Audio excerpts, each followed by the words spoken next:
análise. E falando em presidente americano, o Donald Trump também tem feito cada vez mais críticas ao Federal Reserve, ao presidente da instituição. Em uma última declaração, Trump afirmou que conhece o Federal Reserve melhor do que todo mundo. O Luca Bassani tem mais informações ou é o Eliseu? Eliseu Caetano vai entrar então agora direto dos Estados Unidos. Eliseu, colocaram outro nome ali, tá vendo? Você que é dos Estados Unidos deixaram... Primeiro foi o microfone, agora quiseram destombar com o nome. Não, vamos, é você. Oi, Marcinha, muito boa tarde novamente para você, para o Bruno e para todos que nos acompanham. Olha, estava ouvindo o nosso comentarista falando sobre o Pix. Aqui nos Estados Unidos tem uma ferramenta parecida, que é o Zelle, ou Zelle, no bom português, viu? Que Donald Trump conhece o nosso Pix, só não está muito feliz com ele, viu? Mas vamos a essa, que é uma das principais notícias do dia na tarde desta segunda-feira por aqui, Márcia, que foi essa frase dita por Donald Trump com relação ao Fed, ao Federal Reserve, viu? Ele voltou a atacar o presidente da instituição, o Jerome Powell, durante um comício que aconteceu em Ohio. Ele afirmou o seguinte, abre aspas, eu entendo do Federal Reserve melhor do que qualquer outra pessoa, melhor inclusive do que os membros que estão lá dentro. Eles não sabem o que estão fazendo, fecha aspas. Essa declaração, Márcia, veio num momento de tensão entre a Casa Branca e o Banco Central americano. Trump já de algum tempo tem exigido cortes agressivos nas taxas de juros por aqui, atualmente entre 5,25% e 5,5% ao ano, argumentando que o aperto monetário tem freado o crescimento econômico e também prejudicado o consumo em pleno ano eleitoral. Ano eleitoral porque agora, em setembro, vão acontecer as eleições de meio de mandato e Donald Trump, obviamente, não quer perder a maioria que ele tem tanto na Casa, no Congresso, quanto no Senado. O Federal Reserve, por outro lado, mantém cautela por aqui, viu?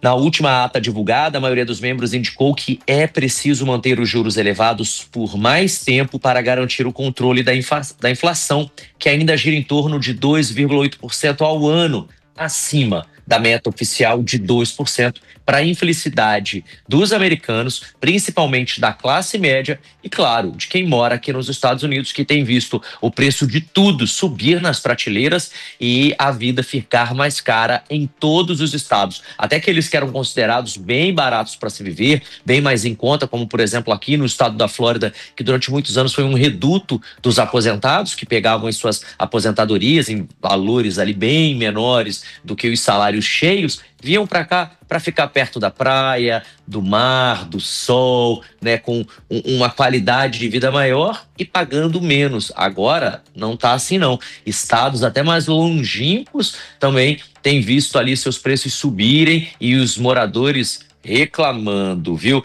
Vale lembrar que Trump ainda foi mais longe, sugerindo que se fosse reeleito, o que de fato foi e aconteceu, que ele iria tentar substituir o Jerome Powell, mesmo com o mandato dele valendo até 2026. Powell, desde então, não tem respondido a essas provocações que começaram lá atrás, durante as campanhas aqui nos Estados Unidos para a presidência, né? Agora, ele disse através do porta-voz do Fed, da própria instituição, que o seguinte, o Fed atua de forma independente, com base em dados econômicos e não em pressões políticas. Obviamente, depois de mais uma defesa do Jerome Powell, a reação nos mercados foi imediata, viu? O dólar, Márcia, caiu 0,3% frente a moedas emergentes e o rendimento de títulos do Tesouro de 10 anos subiu para 4,19%, sinalizando o temor de ingerência política sobre o Banco Central. O que seria isso? É o presidente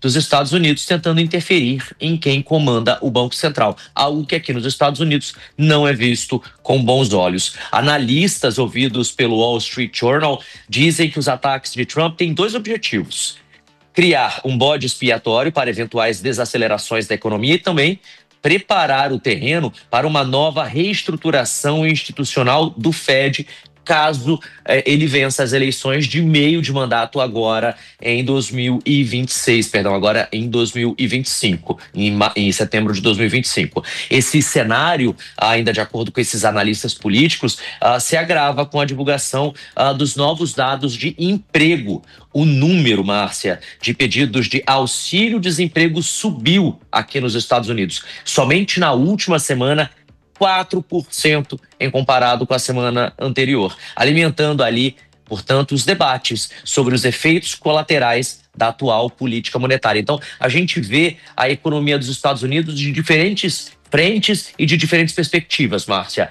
O povo norte-americano, quem mora aqui, realmente reclamando bastante por conta da inflação que segue alta. O Banco Central, que age de maneira independente, se defendendo dessas possibilidades todas de Donald Trump, de toda esse cenário feito pelo atual presidente de tentativa de derrubar o presidente em questão do Banco Central, do Fed, do Federal Reserve, e colocar um outro profissional ali. E você tem os analistas analisando e avaliando todos os cenários possíveis neste momento. A gente tem uma economia que começa, nesse momento, já de uns meses para cá, a tentar dar uma reagida, uma melhorada, ainda pouco expressiva. O americano ainda não sente isso no bolso, Márcia e Bruno, mas de contrapartida você tem um presidente que está tentando alavancar isso e tentando, de todos os meios possíveis, imagináveis e até inimagináveis, uma vez que todas essas falas de Donald Trump contra Jerome Powell repercute bastante aqui, repercute fora dos Estados Unidos, mas também repercute bastante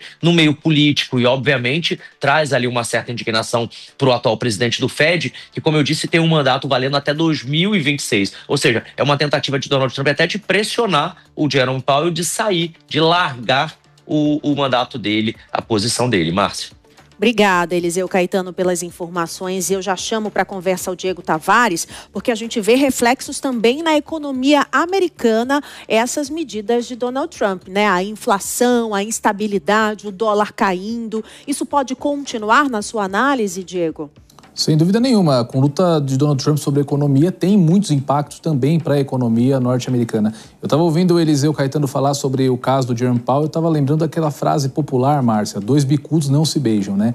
É impressionante como 2 presidentes que estão em rota de conflito, como Trump e Lula, têm tantos pontos em comum. O que está acontecendo hoje com o presidente do Fed é muito semelhante àquilo que aconteceu com Roberto Campos Neto, que à época era também muito pressionado pelo presidente Lula em razão do valor da taxa de juros. Tal como Lula, Trump hoje acredita também que os juros norte-americanos estão em um patamar inaceitável considerando as condições econômicas do país. Fato é que, como o Eliseu também disse muito bem, o presidente do Fed detém mandato. O Banco Central norte-americano, o Fed, é uma instituição que goza de autonomia. Tanto que Powell foi indicado por Trump em 2017, passou por todo o mandato do ex-presidente norte-americano Joe Biden e agora volta a ser presidente do Fed no novo governo de Donald Trump e é alvo de críticas do próprio Donald Trump. Trump não consegue derrubar na canetada o presidente do Fed e, caso queira fazer isso, tem que justificar às instâncias judiciais norte-americanas a motivação para que isso seja feito. Então, até 2026,